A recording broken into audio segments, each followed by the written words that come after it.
Bismillahirrahmanirrahim. Salam əziz izləyicilər.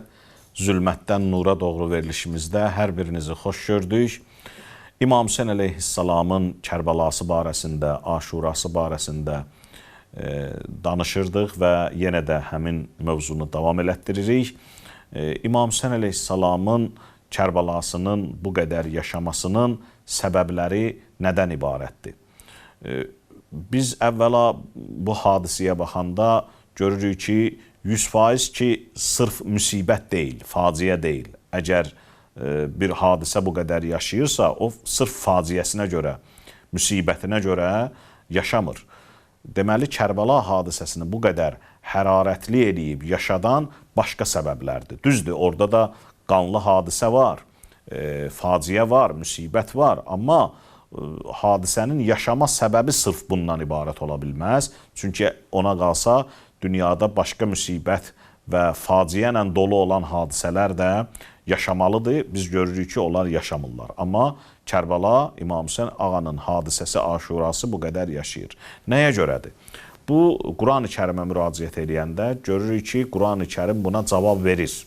Əlbəttə, sırf birbaşa Kərbəla mövzusuna yox, Allahın bəzi ayələr istəyindən danışır, iradəsindən danışır. Və o ayələrə biz baxanda görürük ki, Allah Taala nəyisə istədiyi zaman, əgər onu istəyirsə ki, olsun, o elə də olmalıdır. Əgər sual verilsə ki, niyə Kərbəla İmam Hüseyn bu qədər yaşayır? Çox sadə və qısa bir cavab. Çünki Allah belə istəyib.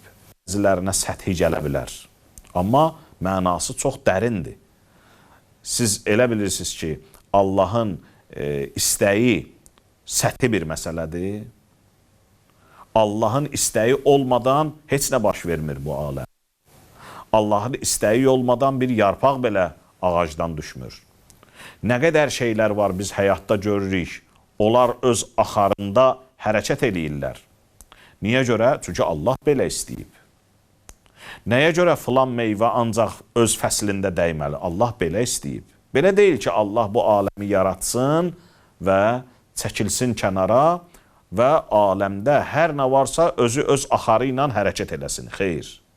Hər bir zərrəsinin hərəkətində və o hərəkətin hər bir anında ilahi iradə həmin o ana, o hərəkətə hakimdir.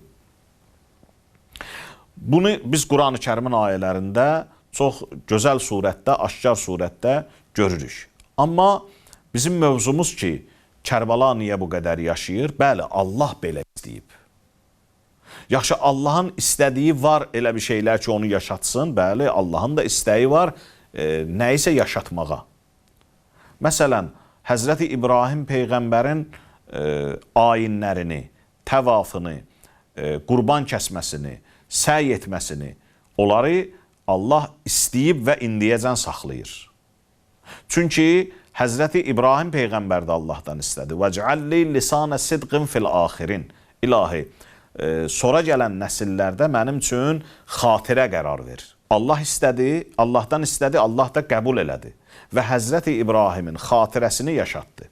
Baxın, Allah Taala öz dostlarının xatirəsini müəyyən üslublarla əbədiləşdirir. Necə bizdə də cəmiyyətdə bir mötəbər insanın, şəxsiyyətli bir insanın dünyadan köçəndən sonra xatirəsini əbədiləşdirmək istəyəndə nəsə bir işlər görərik, Allah da mümkün deyil ki, öz dostlarının, öz sevib seçdiklərinin xatirəsini əbədiləşdirməsin. Və biz baxırıq, görürük, Allah bunu eləyib də.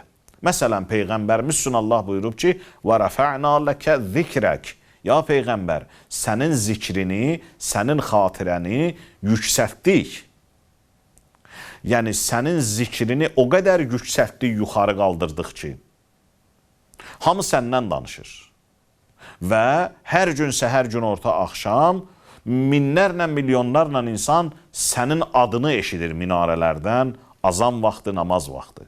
وَرَفَعْنَا لَكَ ذِكْرَكِ Amma halbuki, Peyğəmbər, sən kim idin? Sənin bir kəsin də yox idi. Sənin nə qüdrətin vardı, nə adamın vardı, nə pulun vardı, heç nəyin yox idi.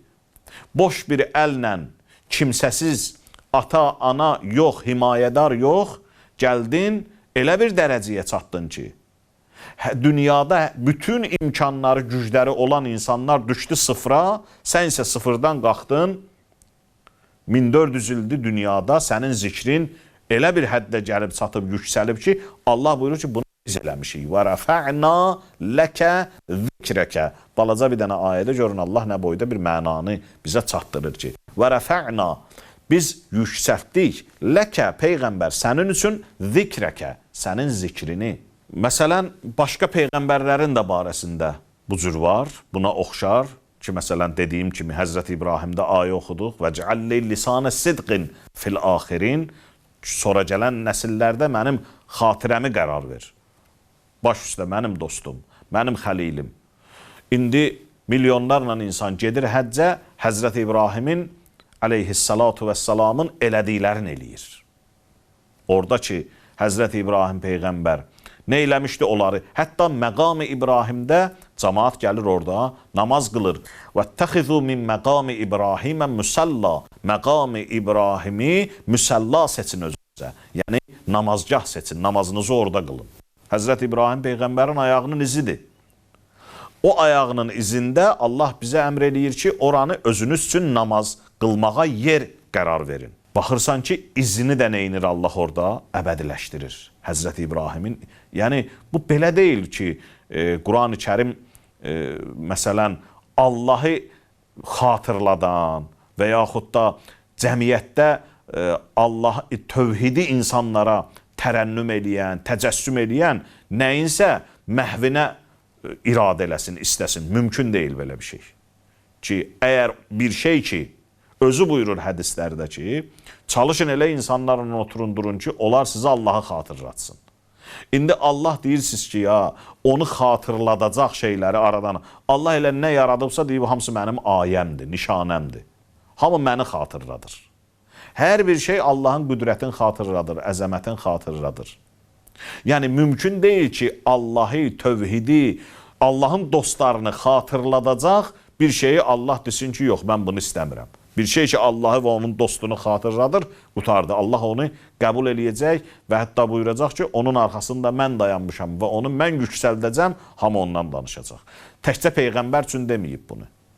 Hətta möminlər üçün də deyib. Yərfəillahul-ləzīnə āmenū minkum vəl-ləzīnə utul ilmə dərəcat. Sizdən hər hansı biriniz ki, iman gətirirmisiniz, Allah həmin o iman gətirəni yərfəillah, Allah neynər? Yüksəldər. Vəl-ləzīnə utul ilmə dərəcat. Elm verilmiş şəxslərin də dərəcələrini yüksəldər. Yəni, alimləri, möminlərə Allah neynər? Yüksəldər. Allah möminlərin imanına cənnətdə vədələr verib ki, nələr verəcəm o öz yerində, möminlərə bu vədə də verib ki, yərfəillahul-ləzi, Allahın bir işi yüksəltməkdir. Necə orada Peyğəmbərin xatirəsini yüksəldib, burada da Allah buyurur ki, möminləri yüksəldəcəm, elm əhlini yüksəldəcəm. Əl-ləzīnə āmenū və amilu's-salihat səyəcəalu ləhumur-rəhmanu vudda. O kəslər ki, iman gətirib, salih işlər görüblər, Allah onların məhəbbətini insanların ürəyində qərar verər. Bu ayələr nəyi göstərir? Bu ayələr onu göstərir ki, Allah heç vaxtı öz dostunu, mömin bəndəsini, salih əməli itirib batırmaz hardasa. Əgər o mömin, o salih əməl ki, bir mömin o işi görüb, Allah buyurur ki, mən onu dünyanın bir küncündə əgər o əməl yerinə yetirilibsə, onu o küncündən çıxartaram, yayaram bütün dünyaya, bütün dünya ondan danışar. Allah buyurur ki, mən belə işdə görürəm. Mənim işim təkcə elə öldürmək, diriltmək, ruzu vermək, yemək vermək, yağış yağdırmaq deyil. Mənim bəndələrim, işlərimə diqqətlə baxın ki, mənim bir işim də bundan ibarətdir. Mən yüksəldirəm, mən alçaldıram. Quran-ı Kərimdə Allahümmə malikəl mulk, yu'til mulkə mən təşa, və tənzi'ul mulkə mimmən təşa. Mülkü Allah istədiyinə verər, istədiyindən alar. İstədiyini izzətə mindirər, istədiyini zəlil eləyər. Hədislərdə var ki, hər kəs təvazökarlıq eləsə, Allah onu yüksəldər. Hər kəs özünü yüksəltsə, Allah onu alçaldar. Və bu sözlər də sadəcə söz şəklində deyil, biz görmüşük bunu. Peyğəmbərin simasında, Həzrəti Musa Peyğəmbərin simasında, Musa Peyğəmbərin dövründə Firon kimi idi, Musa Peyğəmbər kimi idi. Amma sonradan kim oldu? Misirin əzizi kimi idi, Həzrəti Yusuf kimi idi. Züleyxa xanım kimi idi, sonra axırda nə oldu? Həzrəti Yusuf kimi idi, sonda nə oldu? Bunlar Allahın gördüyü işlərdir. Allah buyurur ki, mən öz dostumu, sevdiyimi qoymaram ki, onun dərəcəsi, onun elmi, onun imanı, onun əməli küncdə bucaqda qalsın, yaddan çıxsın. Xeyr, mən onu əbədiləşdirərəm. Bir iş ki, mənə görə görülüb və salihdir, layiqlidir o iş elə layiqli yerində də qalmalıdır. Biz Qurana baxanda bunu görürük. Və bunu görəndən sonra gəlirik Kərbəla mövzusunun üstünə və o sualımızın cavabı aydın olur. Kərbəla niyə görə bu qədər yaşayır? Çünki Kərbəlada bir məsum imam ki, Allah buyurur, mən necə Peyğəmbərin xatirəsini, necə möminlərin dərəcəsini yüksəldərəm. Salih əməl bir yerdə var ki, mən amilə salihən min zəkərin əv unsa və huvə mümin fələnuhiyyənəhu həyatan təyyibə. Bir mömin insan, fərq eləməz, kişi olsun, qadın olsun, salih əməl etsə, mən onu yaşadaram. Bundan böyük xalis və salih əməl ki, İmam Hüseyin əleyhissalam özünü və sevdiklərini Allah yolunda qurban verir, fəda eləyir. Nəcür olur ki, Həzrəti İbrahim Peyğəmbər öz sevdiyindən Allah yolunda keçir, balasından keçir. Sonra Allah Taala hər il bütün müsəlmanları yığır, cəm eləyir həccidə. Həzrəti İbrahimin Peyğəmbərin xatirəsini əziz tutur, onun elədiklərindən cəmaata da elətdirir Allah. Amma Həzrəti İmam Hüseyin əleyhissalam ki, həqiqətən də balasından keçdi. Orada bıçaq kəsmədi Minada Həzrəti İbrahimdə. Amma burada bıçaq kəsdi də, qılınclar işə düşdü də, biraz da artıq və həmin o qurbanlar Kərbəlada göz qabağındadır. Mümkündür ki, ya, Allah bu məsələnin yanından sadə ötüb keçsin. Mümkün deyil, ağıl da bunu qəbul eləmir ki, belə bir dənə hadisə baş verə, amma Allah buna səthi yanaşsın. Xeyr, sən bir dənə Allahın buna ciddi yanaşmasını nəzərə al. Kərbəla mövzusuna Allah səthi yanaşmayıb, adi və sadə tərzdə yanaşmayıb, çox ciddi yanaşıb. Hardan görə bilərik onun ciddiliyini? İndiyə qədər Allah yaşadır. İndiyə qədər ki, İmam Hüseyin yaşayır, bunun arxasında ilahi iradə dayanıb. İlahi təqdir dayanıb. Allah belə istəyib. Necə Allah istəmişdi ki, İmam Hüseyin əleyhissalam bir vəzifə olaraq vəzifəsinə əməl etsin və şəhid olsun? Mümkün deyil ki, Allah onun şəhadətindən sonra bu mövzunu elə-belə adı buraxa.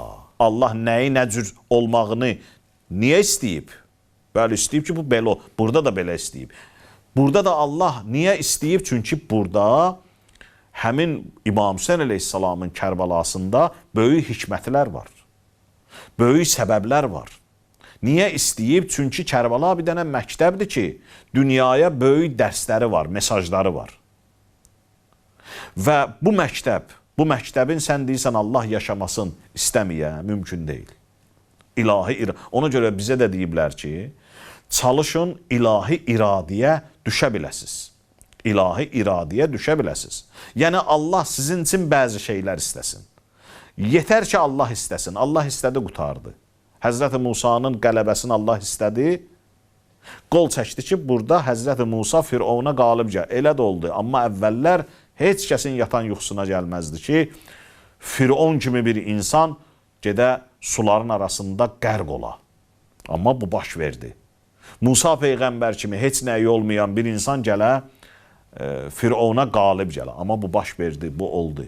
Bunlar hamısı ilahi iradənin belə deyək, nəticəsidir və Allah öz istəyini bu cür göstərir. İmam Hüseyn əleyhissalam niyə bu qədər yaşayır? Çünki Allah belə istəyib, Allah İmam Hüseyni yüksəldib, Allah İmam Hüseynin şəhadətinə elə bir hərarət verib ki, o hərarət heç vaxtı soyumur və bu istəyin içərisində də insanlara, cəmiyyətə, ümmətə böyük faydalar və dərslər var. İnşallah Allah bizə İmam Hüseyn ağanın dünya və axirət ziyarət və şəfaətin nəsib eləsin. Vəssalamu aleykum və rəhmətullah və bərəkatuh.